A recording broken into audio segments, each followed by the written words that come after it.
I have one of the most important appointments that I get to make as mayor that we're going to announce today. Our new executive director of the Commission for Arts and Culture is beside me, Denise Montgomery.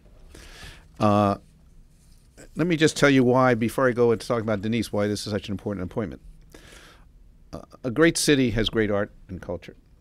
And a great art and culture needs a great arts and culture commission. I want to thank the commission not only for their work for many years, but for the work in selecting, giving me the recommendation of Denise Montgomery. And we want to, and when I talked to Denise, we talked about giving her and the commission more support from our city and from our region. And she's prepared to ratchet it up even more than we've done so far. And when I talk about binationalism in San Diego, I talk about infusing that sense into everything we do. And I want to do the same with arts and culture. Whatever we're talking about in policy, we want to talk about arts and culture. We want to infuse it into everything we're doing. When we're talking about it, our reorganization of planning, we're going to put public art and design standards at a very high, much increased level. When we talk about education, we're going to talk about arts. This young man here, as it is who I delight. I mean, they brought music to Chula Vista. Now the elementary school district is going to include music in their curriculum. I mean, those are the kind of things we have to do every day in our policy. When we talk about things like the centennial celebration of Balboa Park, arts and culture are obviously key to that. When we talk about the Olympics, we're going to get art and culture into our proposal there. So everything we do in terms of our design, our planning, our education, our development, we're going to try to infuse what you all do into that thinking. And we had a national search to find the person who could lead that effort. We had candidates and we had finalists from around the country. And it turns out that we had the leading candidate right in our backyard. Denise Montgomery has had the equivalent position in Denver. And when the governor of Colorado, who had hired her when he was mayor, and calls me up and said, "You have to have Denise," I take that very seriously. That you would still be supported, by the people who hired you and who saw you work and who have an accountability for your work, because they're gonna, if you didn't do what they wanted, they would be they would get the blame. She's worked here in San Diego for the last number of years, both at the Museum of Contemporary Art and with our own consulting firm. But when we're going to give everybody her resume, and you could see what her degrees are in and her experience in. But what I loved about her is when she came in for an interview. You don't have the packet there, right? She had this thing. No, it's about this big. Of not only her experience, but the ideas for the future, of how we were going to move forward in the city of San Diego. And Denise, I appreciate your vision. I appreciate your commitment. You have experience in organizing and managing. Obviously, we have to keep the organizations that make so much of a part of San Diego going and thriving. Who's that lady there? This is Lauren Buscemi. She teaches art history at University of San Diego. She just looks like you. I thought she was your sister or something. I'm sure she's smiling at all the good things I'm saying about you. You believe me? Or you agree with me? Okay. But Denise showed not only that she can manage and deal with the bureaucratic jobs, but that she had a vision of the future. She shares my desire to, as I said, ratchet things up. And she's going to do things I have never thought about yet, but we're trusting her creativity and her skills to do that. I'd like to introduce you to the new executive director of our Commission on Arts and Culture of San Diego, Denise Montgomery.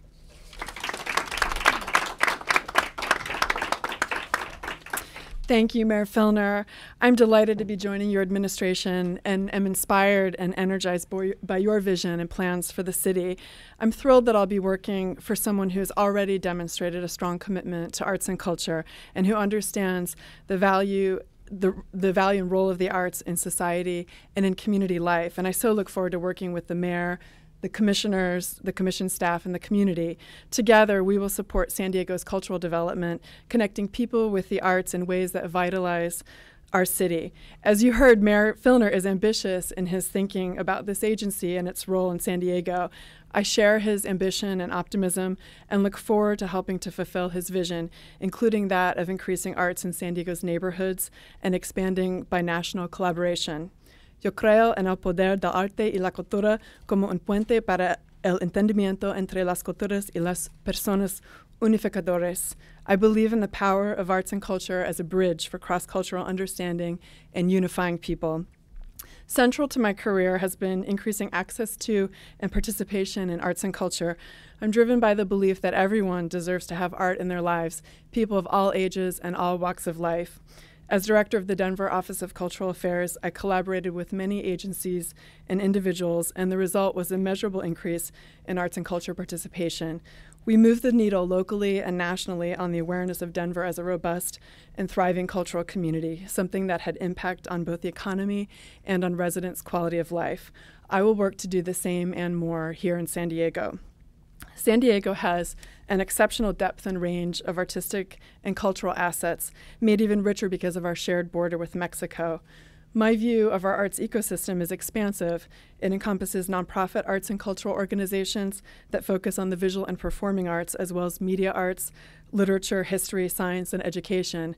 It also includes individual artists, arts educators, creative workers such as graphic designers and architects, and the tens of thousands of San Diegans engaging in the arts as volunteers, audience members, philanthropists, and hobbyists. All of these elements are essential to a healthy and robust cultural life in any metropolis, and San Diego is lucky to have one of the richest cultural ecosystems and landscapes in the United States. Yet there is more that we can do to realize our potential and to serve more people. I want to nurture and grow our arts and culture ecosystem so that it will become even stronger than it is today, and so that San Diego's reputation as a cultural hotbed will be cemented nationally while it is celebrated locally.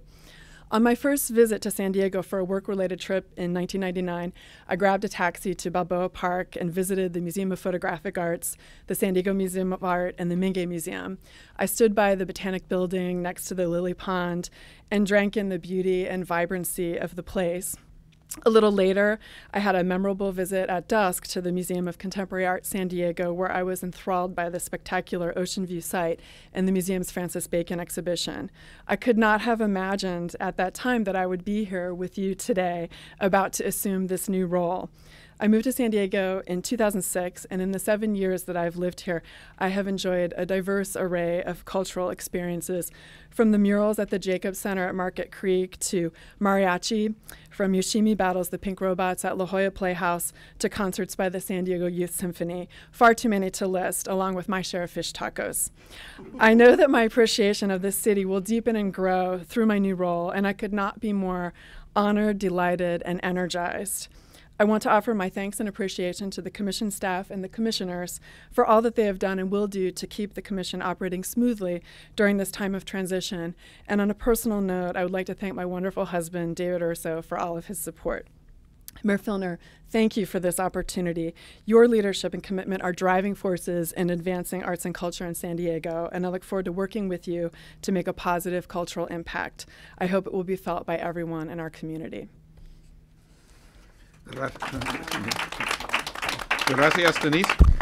And again, both you and I will depend on the commissioners. We thank you so much for your work.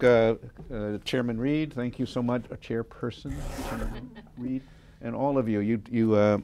I'm doubling all your salaries because you do so well. But you put an enormous amount of time and commitment into this, and we're going to try to give you the support that you have earned and deserve to go even further. And Denise needs your support and your great commitment, and we both look forward to working with you, the Commission. Any questions that anybody would like to add for Denise? A couple real quickly. You had mentioned salaries. Denise, what is your salary? The only reason I ask is what kind of importance is the city putting on this, and why? She hasn't told her husband yet. So we can ask him privately, but I know it'd be public. It's $125,000. So it's a healthy salary, and when you go to Denver, you're most struck by the area between the State Capitol building and the City Hall building. What, Denise, when you look at San Diego, is lacking here by way of public art? Well, I think that You can be honest. there's, since you brought up the Civic Center Park in Denver, I think our Civic Center Plaza certainly could be enlivened and beautified through architecture and art. There's always opportunities and one aspect, I think, or one major opportunity is just, and what is the essence of public art is touching people in their day-to-day lives. So not only permanent and often monumental works of art, but even things like a Poetry in Motion program on public transit, so that someone in their daily commute, rather than seeing advertising, might experience some poetry. And the mayor has talked about elevating and providing opportunities for youth art. That could be a poem from a student writer who was chosen to have their work featured, as well as work from local poets and other poets as well. So that's just one example. I've lived in Portland, Oregon, and been to Denver quite a bit. Those two communities are a lot more affordable for people, and there's a vibrant art scene, the kind of the starving artist thing. This culture seems different in that it's pretty expensive to live here. What will you do by way of fostering sort of a grassroots approach to people coming here and making this more of an arts culture and more vibrant culture in light of how expensive it is to live here? Well, I think one thing that I'll do is really try to elevate and raise awareness of everything that's happening. So there's, when I was talking about the cultural landscape and the arts ecosystem, part of what I was referring to is a lot of activity kind of humming along that's maybe outside of the formal structures, so independently curated exhibitions in temporary spaces and music collectives, and there's a lot going on in this city, and some people know a lot about it, but people, our residents and also potential visitors, I don't think that they know as much as they might. So that's something to really work on and celebrate. And another thing that I think we can do in that arena that can make a meaningful difference is bring people together, because feeling a sense of community and that you can make your career here as a creative person and pursue that work because you have support and because you have professional opportunities and because you have a community of talented and like-minded people, that makes a difference, and the critical mass just grows and grows and grows. And then there are projects like the Idea District where that is going to be a space where people are congregating and coming together to live and to work, and where that energy really exists in a centralized fashion. So opportunities like that I want to get behind and help realize, because I think it will really make a difference for our city. Let me segue, if I may, Denise, from the Idea District, which is an idea for a downtown, I'll say, redevelopment area. And this is where we need to work more closely with our city existing structure and Denise and the Arts and Culture Commission. And it's happening in North Park and other places. When we put a stress on neighborhoods and the vitality of neighborhoods, artists come there too. Lofts are being built, and people are living them, and the studios are coming out into being. We have to encourage that. I mean, that's part of our planning effort, but that's part of what they're doing. Soon we'll spring up in downtown, and we're going to be closely working together on this. Students from the New School of Architecture, for their master's thesis, have a whole idea for welcoming art and artists downtown in a community gathering place. Of course, I'm a strong mayor, so I just gave them a block for their master's thesis. And wait till you see in 60 days what they have put up, what they're going to put up. I mean, an architecture based on, for example, shipping containers and architectural kinds of incredible things, and food carts and a gathering space. This is the kind of thing I think the commission would like to be involved in. And yet it comes out of other departments. So we're going to try to bring them all together in a different way. We have planned. I don't know. I haven't told Denise about this yet formally, but we have in front of the City Council a proposal for, I'm not sure we're calling it incubator or laboratory or center, for civic initiatives and a new civic imagination. And part of that whole thing is design and architecture and art for our city. And we're going to cross disciplinary lines and the silos that we have from bureaucratic structures to do that. So we're going to try to bring up our and all that, as Denise will tell you, feeds on itself. As soon as you create a sense of this, that more people then get involved. They come to San Diego. They add their ideas, and it builds on itself. And that's what we want Denise to be, constructing or helping to enable these synergies and this new sense of who we are. And then those people then come and work in high tech and other things because they know there's an art environment here that they could enjoy with their families, and it feeds on itself, and that's what we want to do. Sir. Yeah, the Penny for the Arts program, that was one of the last accomplishments of your predecessor. What's the future of that? What's the status? Well, we're trying to implement the amount of money that was called for over a 5-year plan. We put a good chunk of it into this year's budget, but we are going to move over time to fulfill that funding commitment. You mentioned the stack, or you mentioned the stack of ideas that you brought in along with your resume. Other than the ideas you've already mentioned, what are some of the key things that you'd like to accomplish? Tell us your most far out. So, well, in the broadest sense, as Mayor Filner has called for wider impact in the community through the agency, and to be a catalyst for increased cohesion and collaboration extending throughout the city and beyond. There are, I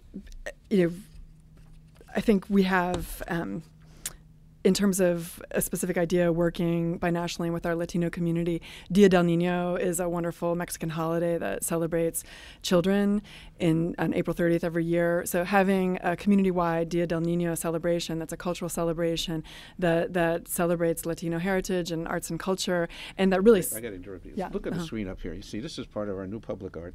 This is a seal cam that we've installed. It's incredible when you see the mothers and the babies running around, and we're going to install screens all over the city, right? Right, Denise? We got to keep our seal cam going. But this is look. You don't hear if you look on. The sound is not on, huh? You should hear the sound that they put on Channel 24 on this thing. It's an incredible. It looks like the seals are dancing to this, but this is our new public art demonstration. Right? So, and I know the mayor really values arts education for youth and opportunities for youth. And for the past 18 months, I've been working on a national initiative for increasing equity and access for urban low-income youth to quality out-of-school arts programs. And so I'll bring that knowledge to this work. And I think there are efforts underway already that are collaborative and involving multiple entities, and the city needs to be a part of those to increase arts education, both within schools and also arts opportunities for youth in the out-of-school hours, which are such a critical time in their lives and in their day. And what is the most far out idea? Oh, gosh. I'll have to think about that in terms of, I haven't been categorizing them so much in terms of what's the most radical, but there's a lot, with early childhood development too, there are great opportunities, and I think that sometimes imitation can be the sincerest form of flattery. And I was part of a 5x5 program in Denver where the idea was that children who were involved in Head Start, by the time they're 5 years old, they would get the opportunity to have 5 cultural experiences free of charge with their families. And so partnering with the cultural community to make opportunities like that a reality for our families and community could be really meaningful. She's already sent a tremor through MTS, so I have to correct it. She said this poetry in motion, which I love, it wasn't going to take the place of advertising. It was going to extend and expand the scope of advertising. We don't want, because they already think they're losing millions of bucks now. But think of all the opportunities we have in every day, riding a bus. We're going to make it an artistic experience. She's going to be involved with our bike program. We're going to have a bike infrastructure, but it's got to be involved with enjoying our city in a new way. When we reorganize soon our whole planning function. We're going to have a design standards and a public art component of that, which we have to involve that in. The question that came up, I mean, these are the kind of questions people have when they visit our city. You can land at Portland or Denver or Minneapolis, and you know the city has public art. You land at our airport, you're not exactly sure of that. We're going to change that. That people know from when they land at the airport to whether, we have this new park that's being built downtown the new Horton, or the revived Horton Plaza Park, that's going to need this kind of artistic center for people to enjoy and come to. So that's what I hope we get a sense of. Is this move then the catalyst for that, the overall germination of a complete change in the way San Diego approaches culture and the snowball effect where it then brings people here that I hope so. Want better restaurants and all that kind of stuff? Yes, you are now my new PIO for this. Yeah, it's a good way to put it. Well, we're building on what has been done in the past, but I have a little bit of a what shall I say, a luxury. I mean, we've been dealing with a budget which keeps cutting and cutting for the last 5-6 years. Because of the previous mayor, we now have a balanced budget. I had a budget discussion today where I was talking about additions in terms of art, in terms of other things. So we have a luxury of actually being able to now move ahead. I mean, they're going to get additional monies, right? In this budget as part of the Penny for the Arts. And there's other places where they're going to be, other parts of the budget where it's going to fuse their work also. So we have a luxury here. We can begin to look forward again and build and be excited about it. And when you talk about the Centennial Celebration 2015 for Balboa Park, when we talk about a proposal for a 2024 Olympics, that is moving everything up. And Denise will have the advantage of getting people involved with that in mind. It involves people when they have a goal. Oh, yeah, this is going to be part of the Centennial. This is going to be part of the Olympics. It changes people's whole view of who we are as a city, how we might progress. And I've told the Commission and Denise, yes, we have important economic considerations in all this. We know tourism is enhanced with a vibrant cultural life, but we also want to enhance who we are as human beings in San Diego, what our children experience, how they learn about the world. And we're not going to just justify it by the number of, as they say, heads on beds, but how does it expand our awareness of human beings and as a city? And we're going to think in a new way. I appreciate what you asked. Thank you all very much. The Commission and Denise are available for any interviews you might have. Thank you, guys.